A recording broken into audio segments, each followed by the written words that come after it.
जी बिस्मिल्लाहिर्रहमानिर्रहीम। मैं आगा शेख सरवर उस वक्त मौजूद था जब तैयब बलोच पर तशद्दुद किया गया, ज़ुदकोप किया गया। सबसे पहले तो मैं इस चीज़ की मजम्मत करता हूँ। कोई भी सहाफ़ी जैसा भी हो उसके साथ ये चीज़ नहीं होनी चाहिए। मैं वहां पर मौजूद था, हमने तैयब बलोच को बचाया था और चौधरी उस्मान साहब थे, वो कारकुनों पर झपटे, उन्होंने कहा कि प्लीज आप हट जाएं।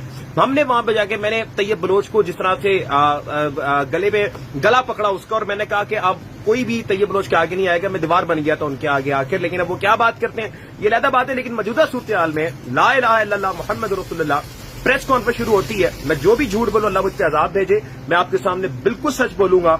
अलीमा आपा बिस्मिल्लाहिर्रहमानिर्रहीम पढ़ती हैं, प्रेस कॉन्फ्रेंस का आगाज होता है।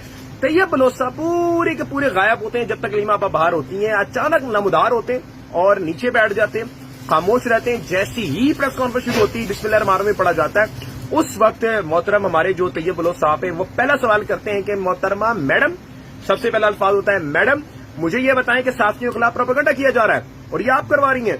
उसके बाद उनको कहा जाता है कि आप खामोश हो जाएं। नहीं पंजोदा साहब गुस्से में आ जाते हैं, वो कहते हैं कि बैठ जाओ, चुप होते, तुम्हारी हैसियत नहीं है पूछने वाली। लेकिन उस वक्त ही माहौल ठंडा होता है। लेकिन तैयब बलोच साहब दूसरा सवाल करते हैं।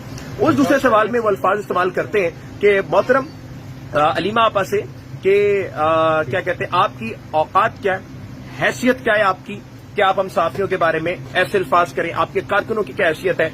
इसके बाद मामला गर्म हो जाता है। बिस्मिल्लाहिर्रहमानिर्रहीम।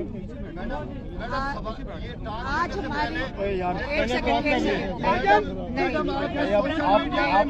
तैयब बात नहीं करनी, तैयब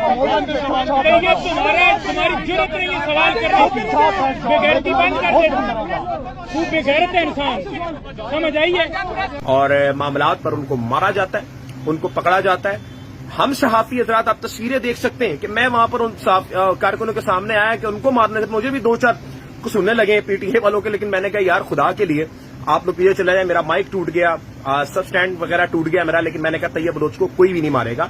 उस वक्त हम लोग उनको बचा रहे थे, लेकिन तैयब बलोच आगे से क्या करता है, छोड़ दो छोड़ दो छोड़ दो, आने दो उनको। यानी कि पूरी की पूरी मुनज़्ज़म चीज चलाई की। प्लीज प्लीज यार छोड़ दो यार, ऐसे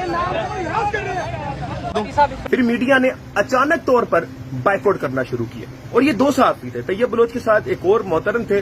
वो पहले आके उन्होंने ऐसा करना कि अलीमा आपा को सलाम किया और वो इस तरह से करना चाह रहे थे कि शायद वो ब्लॉकेज बने और वो बाइकआउट कर रहे हैं। तैयब बलोच को मारने से पहले ही मीडिया बाइकआउट कर चुका था, क्योंकि उन साफी मोहतरम का मुझे नाम नहीं पता, लेकिन उनको जब कारकुनों ने पीछे किया तो उस वक्त साफियों ने कहा कैमरा हमारा बंद है। यानी कि पहले से पहले ही उन्होंने प्रोग्राम किया था कि आज प्रेस कॉन्फ्रेंस नहीं रिकॉर्ड की जाएगी। यही सूरत हाल जब आगे चलती है तो हम तैयब बलोच को बचा के साइड पर करते हैं। अचानक से